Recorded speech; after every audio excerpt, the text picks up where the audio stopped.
तो hello students, केसरिया competition class में आपका एक बार फिर से स्वागत है। और हम आ गए हैं आपके टेस्ट सीरीज को लेके, जो ग्रुप डी का लगातार टेस्ट सीरीज चल रहा है हम लोग का। उसमें से हम लोग ये प्रयास कर रहे हैं अंतिम क्षण में, ग्रुप डी के अंतिम क्षण में, रेलवे के अंतिम क्षण में जो तैयारी हम लोग का चल रहा है, वो आशा है कि आप लोग का बहुत बढ़िया तैयारी चल रहा होगा और चलना भी चाहिए। तो इस मोटो के साथ हम ये शुरू करते हैं फिर से टेस्ट। हमारी परिस्थिति ही हमारा मोटिवेशन है। कहने का मतलब ये है कि हमारे खुद के परिस्थिति से हम खुद मोटिवेट नहीं हो सकते हैं, तो कोई दूसरा हमें, और कितना भी बड़ा मोटिवेटर क्यों ना हो, हमें मोटिवेट नहीं कर सकता है। तो खुद अपनी परिस्थिति को समझें, उस परिस्थिति का आकलन कीजिए और उसके अनुसार जीवन जीने का कोशिश कीजिए और आगे बढ़ने का हमेशा प्रयास कीजिए, क्योंकि शिक्षा एक ऐसा माध्यम होता है जो हर परिस्थिति को बदल दे सकता है। तो चलते हैं, आज का पहला सवाल हमारा है केसरिया कंपटीशन क्लास का, जिस पर ध्यान देंगे। भंडारण बैटरी में इस्तेमाल होने वाला अम्ल इसमें से कौन सा होता है? तो भंडारण बैटरी में जो अम्ल का इस्तेमाल किया जाता है वो होता है H2SO4 sulphuric acid. H2SO4 sulphuric acid जो होता है वो भंडारण बैटरी में इस्तेमाल, स्टोरेज बैटरी जिसे अंग्रेजी में कहा जाता है, तो इसमें सल्फ्यूरिक एसिड का इस्तेमाल किया जाता है। बढ़े आगे। दूसरा है, कौन सा कथन इसमें से सुरभित यौगिक नहीं होता है? तो सुरभित यौगिक का उदाहरण नहीं होता है। तो सबसे पहले सुरभित यौगिक समझेंगे कि सुरभित यौगिक है क्या। तो सुरभित यौगिक जो होता है वो एरोमेटिक हाइड्रोकार्बन होता है। इसे ही हम एरोमेटिक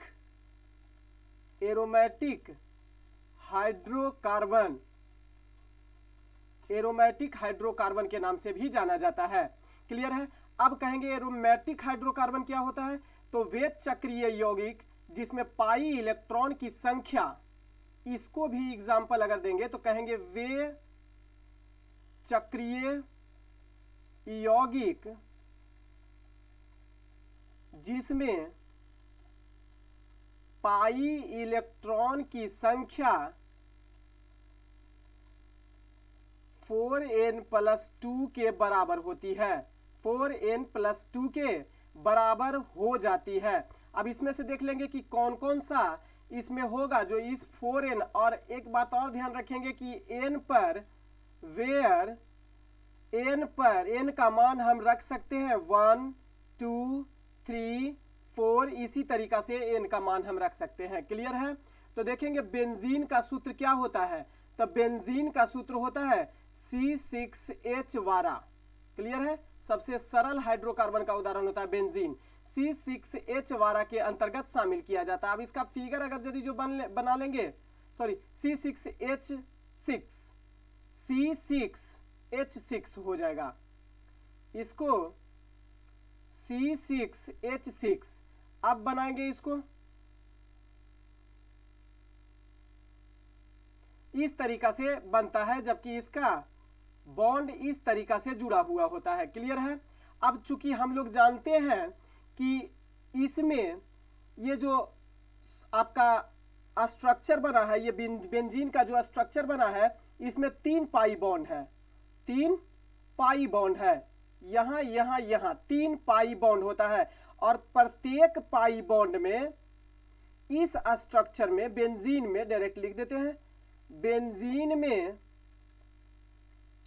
3 पाई इलेक्ट्रॉन पाए जाते हैं। क्लियर। और इसमें और 1 पाई इलेक्ट्रॉन, चूंकि 1 पाई इलेक्ट्रॉन जो होता है, 1 पाई इलेक्ट्रॉन जो होता है वह 1 पाई बॉन्ड होता है, बॉन्ड। और 1 pi bond, 3 pi bond, benzene में 3 पाई बॉन्ड होता है, pi bond pi bond pi bond, 3 pi bond होता है। और 1 पाई बॉन्ड में 2 पाई इलेक्ट्रॉन पाए जाते हैं। क्लियर है। पाए जाते हैं। तो इसमें से कुल कितना हो गया? 3 दूना 6 पाई इलेक्ट्रॉन इसमें होता है। अब इसके जगह पर अगर हम मान रख देते हैं, इसको निकाल देते हैं, तो 4n के जगह पर अगर हम 1 लिखते हैं तो गुना 1 हो जाएगा, अब +2। क्लियर है। 4 अदू 6, n के जगह पर हम गुना में 1 रखे हुए हैं। क्लियर है। 4 + 2 हो जाएगा, = 6 हो जाएगा। यानी इसका मान जो आ गया वह 6 आ गया, जो कि 6 पाई बॉन्ड के बराबर हो गया। अतः बेंजीन जो होता है वह सुरभित यौगिक होता है, और बेंजीन के कैटेगरी में नेफ्थेलीन, एंथ्रासीन, जबकि हेक्सेन जो होता है इसके सूत्र से बाहर होता है। क्लियर? तो आपका आंसर हो जाएगा हेक्सेन। समझ गए एरोमेटिक हाइड्रोकार्बन क्या होता है? जो हकल नियम का प्रतिपादन करता हो। इसमें लिखेंगे कि जो यौगिक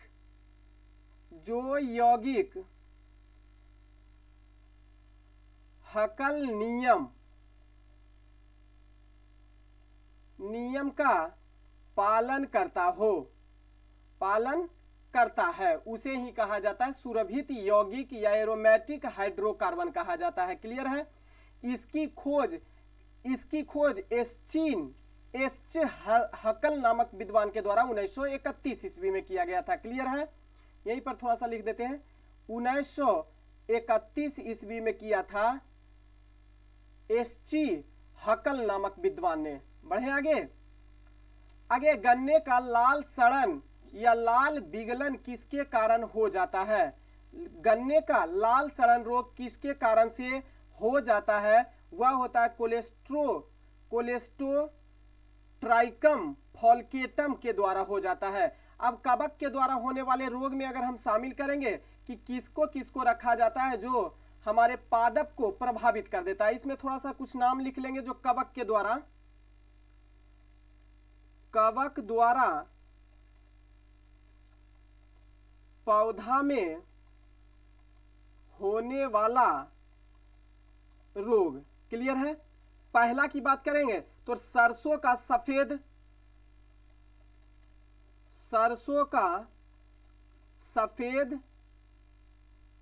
रस्ट रोग, सरसों का सफेद रस्ट रोग। दूसरा में चलेंगे तो गेहूं का ढीला अस्मट रोग। तीसरा रोग की बात करेंगे कवक के द्वारा होने वाला, गेहूं का किट्टू रोग। इसी में लिख देते हैं किट्टू रोग। क्लियर? आलू में जो रोग हो जाता है वह अंगमारी,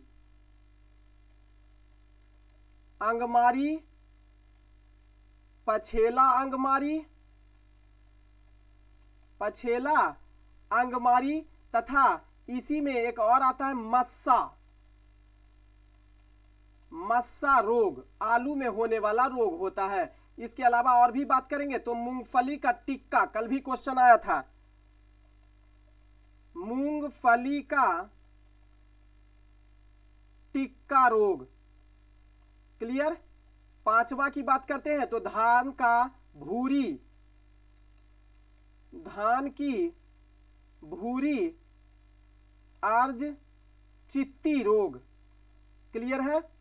छठा में देख लेते हैं तो प्रांकुरों का डैम्पिंग रोग। क्लियर है?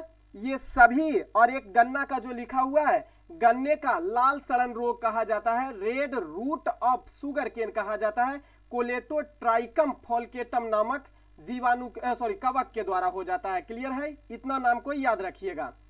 आगे बढ़ते हैं। निम्नलिखित में से किसे लैटिन में वैक्सीनिया के नाम से भी जाना जाता है? लैटिन में वैक्सीनिया के नाम से किसे जाना जाता है? तो वह हमारा होता है काउपॉक्स। काउपॉक्स को वैक्सीनिया के नाम से भी जाना जाता है, वैक्सीनिया के नाम से जाना जाता है, जिसमें से ध्यान रखेंगे कि COW यह एक लैटिन भाषा का शब्द है। लैटिन भाषा का शब्द होता है जिसका अर्थ होता है बक्का, जिसका अर्थ होता है काऊ, एक लैटिन भाषा का शब्द है जिसका अर्थ होता है बक्का, और काउपॉक्स का अर्थ होता है वैक्सीनिया। काउपॉक्स का अर्थ होता है वैक्सीनिया, और इसी वैक्सीनिया से वैक्सीन बना है, बाद में वैक्सीन बना है। क्लियर? बढ़े आगे। चलिए अगला सवाल है, निम्नलिखित में से कौन सा जलीय पौधों को उन्हें तैरने में मदद करता है? अब देख लेंगे थोड़ा सा। ये पौधा तो हर कोई देखते होंगे जल में। ये स्क्रीन पर जो आपका दिख रहा है ये पौधा तैरता हुआ पौधा होता है जिसे जलकुंभी कहते हैं। जलकुंभी को तो हर कोई देखे होंगे, तालाब में, नदी में देखे होंगे, कहीं भी देखे होंगे, गांव में भी मिल जाता है, जलकुंभी है। अब देखेंगे यह जलकुंभी क्यों पानी में तैर रहा है। पानी में तैर रहा है इसलिए कि इसमें एक प्रकार का टिश्यू पाया जाता है, उत्तक पाया जाता है, उसे एरेनकाइमा के नाम से जाना जाता है। एरेनकाइमा जो होता है ना, एरेनकाइमा देख रहे हैं, ये पौधा है, इससे काट के अलग किया गया है। इसके बीच बीच कुछ आप देख रहे हैं, छिद्र दिख रहा है, बीच से काटा हुआ है। ये जलकुंभी को बीच बीच से छिद्र दिख रहा है, ये एरेनकाइमा का हिस्सा होता है। और एरेनकाइमा एक टिश्यू होता है, एक उत्तक होता है, और इसका काम होता है ना कि ये ऐसा उत्तक होता है जो अपने बीच में अंतर कोशिकीय स्थान को रखता है। यानी कोशिका के बीच में, उत्तकों के बीच में, अब क्या है, कोशिका मिल मिलकर उत्तक बना है, तो कोशिकाओं के बीच में खाली खाली जगह होता है। वह खाली जगह इसलिए होता है क्योंकि उसमें एयर भरा जा सकता है, जिस कारण से इस कोशिका से बने हुए उत्तक को एरेनकाइमा टिश्यू के नाम से जाना जाता है। और इसमें एयर भरा हुआ होता है, जिसके कारण से यह पानी में आसानी से तैर लेता है। बात क्लियर है। ट्रैकिड भी थोड़ा ध्यान दे लेंगे तो ट्रैकिड जो होता है वो जाइलम में एक प्रकार का जल संवाहक के रूप में काम करता है। यह एक प्रकार के जाइलम तो जानते होंगे, जाइलम उत्तक जल को पौधे के ऊपरी भागों तक पहुंचाता है। तो यह जो काम करता है वह जल संवाहक होता है, जल संवाहक होता है। जाइलम उत्तक को जल संवहन करने का काम ट्रैकिड ही करता है। गार्ड सेल क्या होता है, तो बाष्पोत्सर्जन को नियंत्रित करता है। पौधे में बाष्पोत्सर्जन को नियंत्रित करता है। अगर यह बाष्पोत्सर्जन ना होगा तो पौधा मोटा होके, सूज के, फूल के मर जाएगा, और बाष्पोत्सर्जन ज्यादा हो जाएगा तो पौधा सूख जाएगा। अतः यही कारण है कि पौधे के बाष्पोत्सर्जन की क्रिया को पौधे का आवश्यक अभिश्राप कहा जाता है। आवश्यक अभिश्राप कहा जाता है। क्लियर। स्क्लेरेनकाइमा, इसे हिंदी में कहेंगे तो यह होता है दृढ़ उत्तक, दृढ़ उत्तक। और यह एक ऐसा उत्तक होता है जो पौधे में मरा हुआ होता है, मरा उत्तक होता है, और पौधे को यांत्रिक हार्डपन, जिसको कहते हैं मैकेनिकल हार्डनेस, प्रोवाइड करता है। मैकेनिकल हार्डनेस प्रोवाइड करता है। नारियल को देखे होंगे, नारियल का ऊपरी हिस्सा क्या होता है, स्क्लेरेनकाइमा का बना हुआ होता है, वह मरा हुआ हिस्सा होता है, लेकिन भीतरी भाग को वह सुरक्षा प्रोवाइड करता है। क्लियर है। तो स्क्लेरेनकाइमा हो गया। आगे बढ़े। आगे कौन सा उत्तक किसी भी शरीर या रासायनिक क्षति से शरीर की सुरक्षा की पहली पंक्ति के रूप में कार्य करता है, वह होता है एपिथेलियल टिश्यू। एपिथेलियल टिश्यू जो होता है वह हमारे शरीर के बाह्य त्वचा पर पाया जाता है। बाह्य त्वचा पर पाया जाने वाला एक उत्तक होता है जिसका अंग्रेजी होता है epithelial tissue. Clear. Epithelial tissue हमारे शरीर को बाहरी आघातों से रक्षा करता है, प्रोटेक्शन प्रोवाइड करने का काम करता है, जिसके कारण से हमारा त्वचा जो होता है वह सुरक्षित रह जाता है। क्लियर। बढ़े आगे। सेशन को लाइक सब्सक्राइब जरूर कीजिएगा, शेयर भी करते रहिएगा, क्योंकि ये लाजवाब क्वेश्चन का सेट जो आपके लिए हम ला रहे हैं, बड़ा मेहनत से लाते हैं, और हम इसी तरीका का सेट का, हर तरीका का साइंस का जितना भी संभव हो सकता है वो हम आपको देते रहेंगे। तो आपके पास ये वीडियो जल्दी से जल्दी पहुंचे, इसके लिए आप बेल आइकन को भी दबा लीजिएगा, शेयर भी करते रहिएगा, ताकि ज़्यादा से ज़्यादा इस केसरिया कंपटीशन क्लास से लोग जुड़े। चूँकि देखिए सबसे बड़ा बात यह है कि मेरा एग्ज़ाम देने का खुद एक्सपीरियंस है। ऐसा नहीं है कि हम खानदानी टीचर हैं, वो नहीं है। हम खुद एग्ज़ाम दिए, खुद उस चीज़ को हम फेस किए हैं। तो उसी तरीका का क्वेश्चन हम आपके सामने प्रस्तुत करेंगे, लाएंगे, जो क्वेश्चन एग्ज़ाम में कैरी करता है। किस श्रेणी के जानवर के दिल में 2 कक्षीय हृदय होते हैं। अब थोड़ा सा 2 कक्षीय, 3 कक्षीय और 4 कक्षीय वाला हृदय वाला देख लेंगे। कॉर्डेटा संघ के अंतर्गत शामिल किया जाने वाला ये जीव होते हैं। क्लियर। तो देख लेंगे थोड़ा सा 1 कक्षीय, 2 कक्षीय और 3 कक्षीय देखेंगे। पीसेस को याद रखेंगे। पीसेस यानी मत्स्य वर्ग होता है, एम्फीबिया, एम्फीबियंस यानी क्या होता है, एम्फीबिया का मतलब होता है उभयचर। रेप्टिलिया, रेप्टिलिया का मतलब रेंगने वाला होता है, सरीसृप जिसे कहा जाता है। मगरमच्छ, इसका एग्जाम अपवाद होता है, रेप्टिलिया का अपवाद होता है एक मगरमच्छ, ध्यान रखेंगे। मगरमच्छ यानी क्रोकोडाइल, क्रोकोडाइल।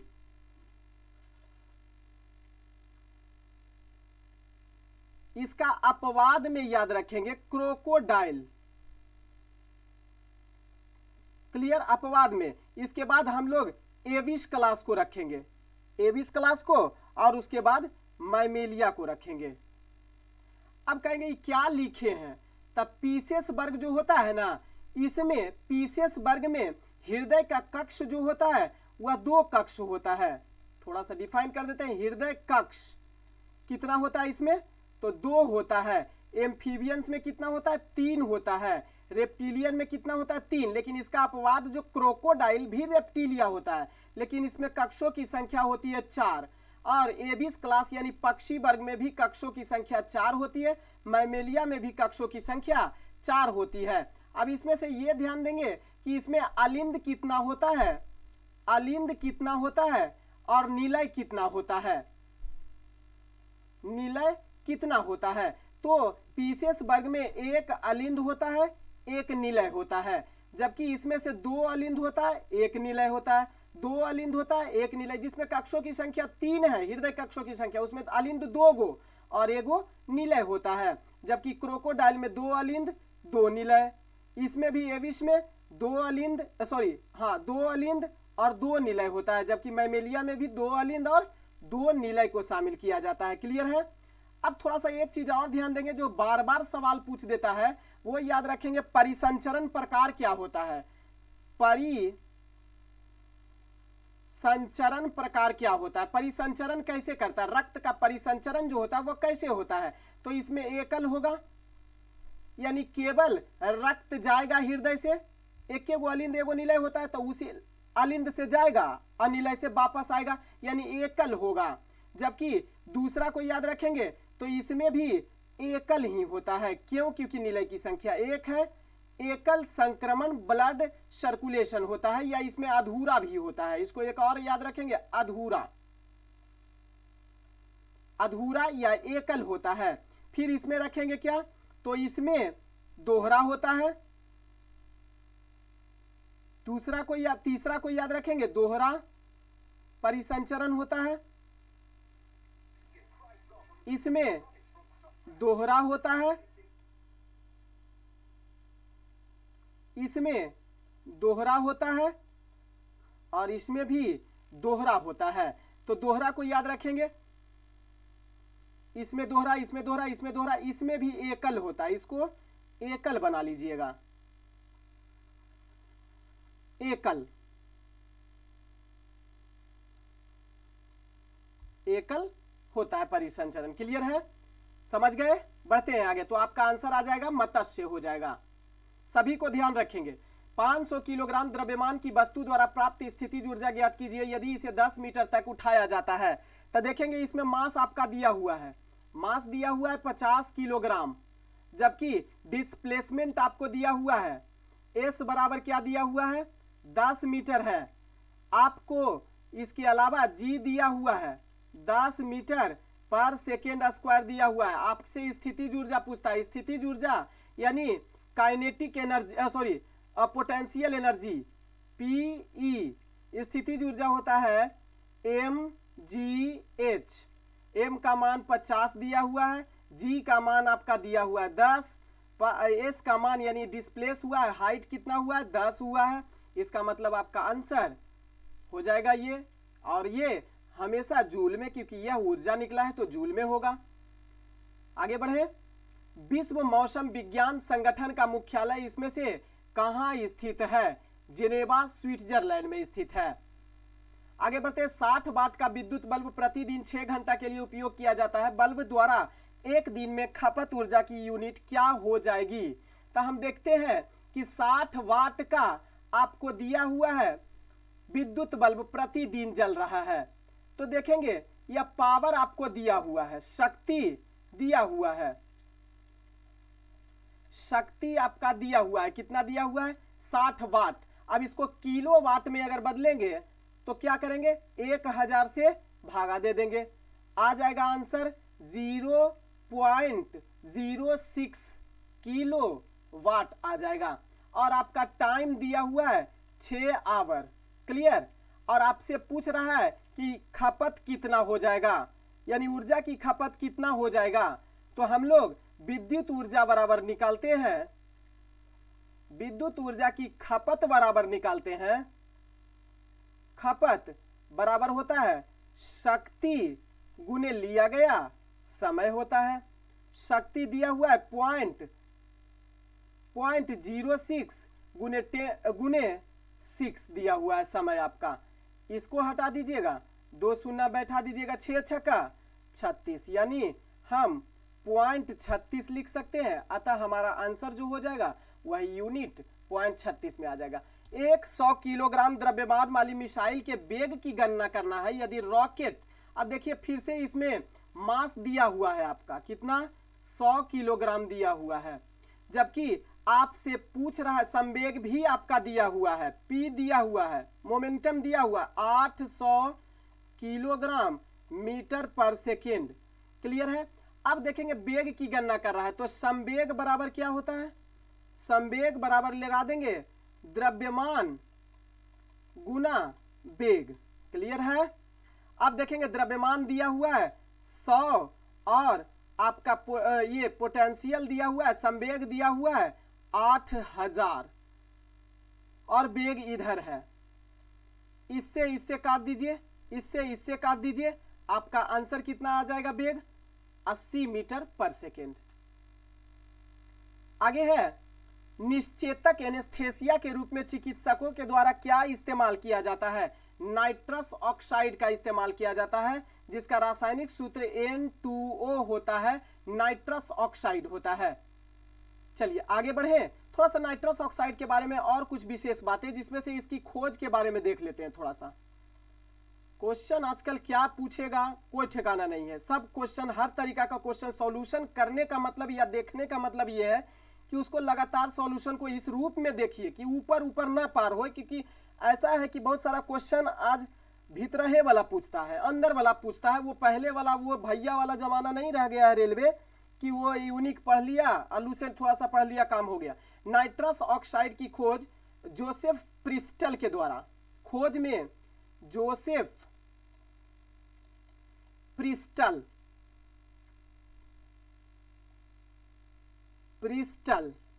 के द्वारा किया गया था सन 1793 ईस्वी में। जोसेफ प्रिस्टल के द्वारा किया गया था।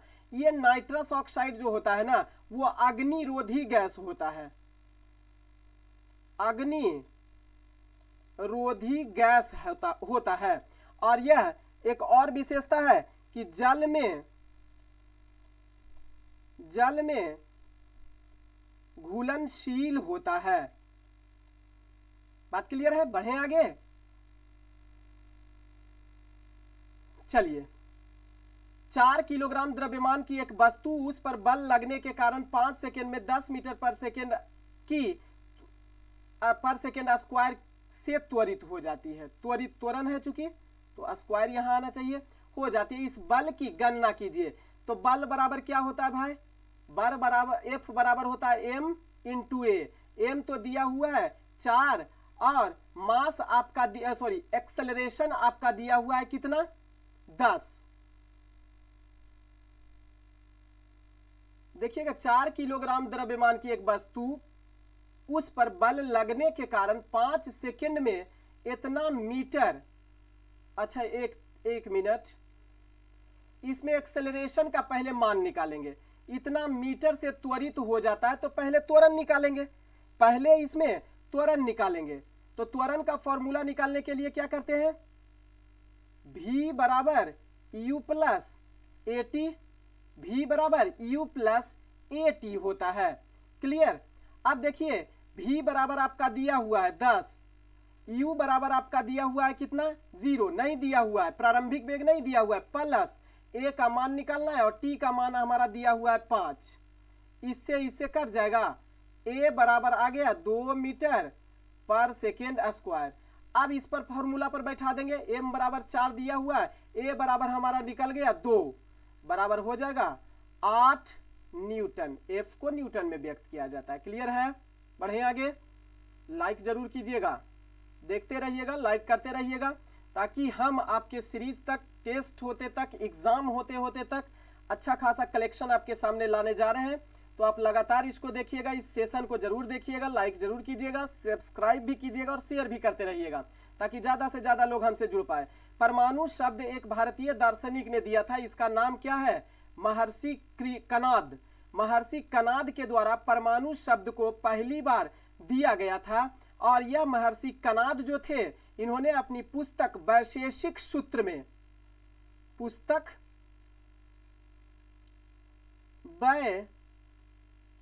वैशेषिक सूत्र में प्रकाशित किया था, जिसमें इन्होंने परमाणु का सिद्धांत, ऐसे तो पढ़ते हैं परमाणु सिद्धांत रदरफोर्ड ने दिया था, जॉन डाल्टन ने दिया था, लेकिन हमारे भारत में भी दार्शनिक ऐसे रहे प्राचीन समय में जो परमाणु शब्द ही नहीं बल्कि परमाणु सिद्धांत का पदार्थों का परमाणु सिद्धांत बताया, परमाणु सिद्धांत बताया। अब जाहिर सी बात है, सोच लीजिए, जब परमाणु सिद्धांत बता दिए तो पदार्थों का परमाणु सिद्धांत ही बताएंगे। पदार्थों का परमाणु सिद्धांत को बताया, इसका मतलब पदार्थ के बारे में भी महर्षि कनाद ने आज से कई वर्ष पहले ही बता दिया था। क्लियर है? वैशेषिक सूत्र नामक पुस्तक में प्रकाशित हुआ था। आगे है, निम्नलिखित में से कौन सा बुखार को कम करने वाली दवा के रूप में इस्तेमाल किया जाता है? तो दवा के रूप में इस्तेमाल किया जाने वाला, बुखार में कम करने वाला एंटीपायरेटिक होता है। एंटीपायरेटिक काम क्या करता है ना कि हाइपोथैलेमस ग्रंथि के द्वारा, हाइपोथैलेमस ग्लैंड के द्वारा हमारे शरीर का ताप का नियंत्रण होता है। तो ताप जब कभी भी हमारे शरीर का बढ़ जाता है तो यह एंटीपायरेटिक जो होता है वह हमारे शरीर में प्रोटाग्लैंडियन, थोड़ा सा लिख लेंगे कि यह स्रावित करता है। क्या स्रावित करता है? तब प्रोटाग्लैंडियन को रिलीज करता है, क्लियर? और यह जब प्रोटाग्लैंडियन रिलीज होता है तो हमारे शरीर का तापमान जो बढ़ गया होता है वो धीरे धीरे कंट्रोल में आ जाता है, कम जाता है।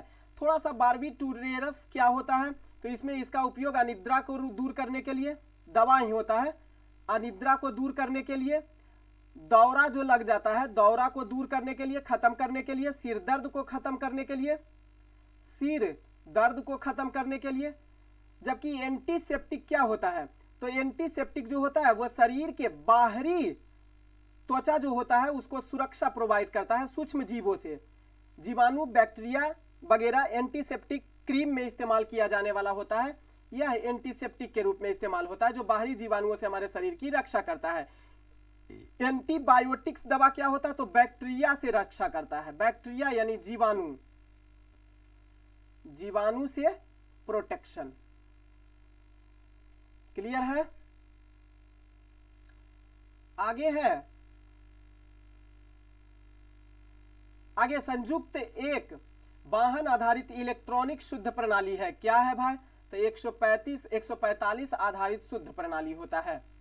वायुमंडल में कौन सी निष्क्रिय गैस नहीं पाई जाती है? रेडॉन नामक निष्क्रिय गैस कृत्रिम तौर पर बनाया जाता है, प्रयोगशालाओं में आता है, हमारे वायुमंडल में नहीं पाया जाता है। हमारे पीरियोडिक टेबल का समूह 18 के सभी तत्व जो होते हैं वो निष्क्रिय गैस होते हैं। समूह 18 के, ग्रुप 18 के सारे तत्व निष्क्रिय गैस के रूप में शामिल किया जाता है। हमारे वायुमंडल में आर्गन का परसेंटेज अगर देख लिया जाए तो 0.934% के रूप में पाया जाता है। क्लियर है? क्रिप्टॉन की बात करें तो 0.0001% के रूप में पाया जाता है। जेनॉन की अगर हम लोग बात करें तो वह होता है 0.00009% के रूप में जेनॉन पाया जाता है। बात क्लियर है? नियॉन भी थोड़ा देख लेते हैं। नियॉन जो होता है वह 0.0018% के बराबर होता है। हीलियम की बात करें तो यह हमारे वायुमंडल में 0.00052% के बराबर होता है। क्लियर है? बढ़े। कांस्य के घटक क्या क्या इसमें से होते हैं? कांसा, तांबा और टीन का मिश्रण होता है। कांसा जो होता है वो तांबा और टीन का मिश्रण के रूप में इस्तेमाल किया जाता है। क्लियर है? देखेंगे तांबा और टीन जो होता है वह कितना कितना परसेंट मिला हुआ होता है, तो यह होता है 90% और ये 10% होता है। जबकि एल्यूमिनियम हो गया, कॉपर हो गया, मैग्नीज हो गया और मैग्नीशियम हो गया, ये चार तत्व जब मिलता है ना तो डुरैलू मीन बनता है। डुरैलू मीन बनता है। अब इसमें से परसेंटेज देख लेंगे तो 95% होता है, 4% होता है, जबकि 0.5% होता है और 0.5% होता है। क्लियर है? कॉपर और जस्ता जब आपस में मिलता है तो बनाता है पीतल। क्या बनाता है? पीतल। और इसमें इसका परसेंटेज अगर देख लेंगे तो 70% और 30% होता है।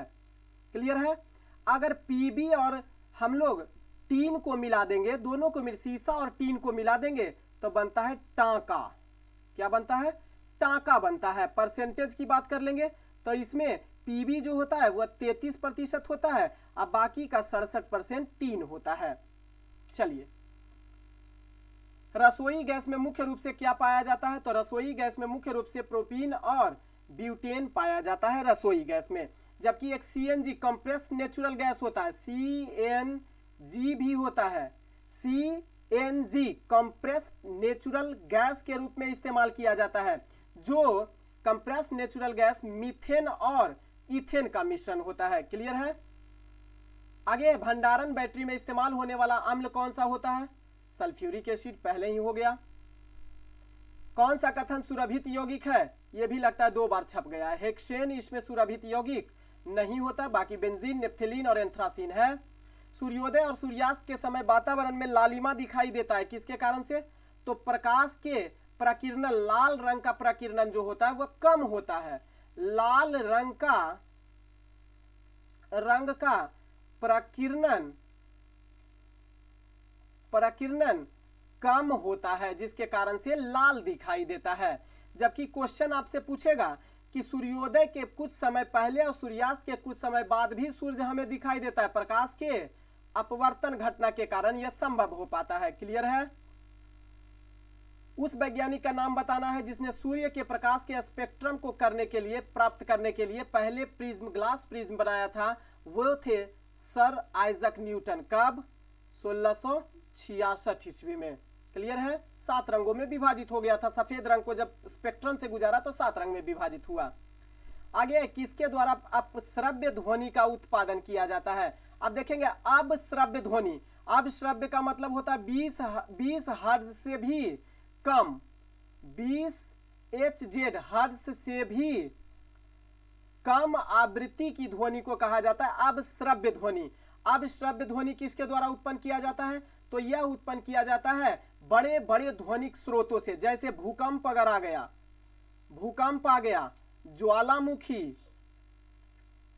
ज्वालामुखी, इसके अलावा तड़ित, जो बादल गरजता है, तड़ित, इसके अलावा हम जलप्रपात, इसके अलावा हाथी, ये सभी जो होता है श्रव्य ध्वनि को आसानी से सुन सकता है या प्राप्त किया जा सकता है और आपस में बातें भी कर सकता है। क्लियर है? बढ़े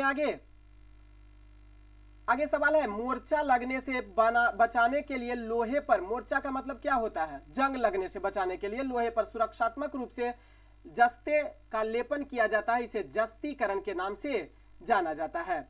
क्लियर है? अब इसके अलावा अगर यदि जो देख लेंगे तो अनिलीन क्या होता है? तो इसमें पदार्थ के अधिकतम लचीलेपन एवं कठोरता को कम किया जाता है। पदार्थ की लचीलापन एवं कठोरता को कम करने में इसका इस्तेमाल होता है। प्रगलन क्या होता है? तो अयस्क से धातु निकाला जाता है।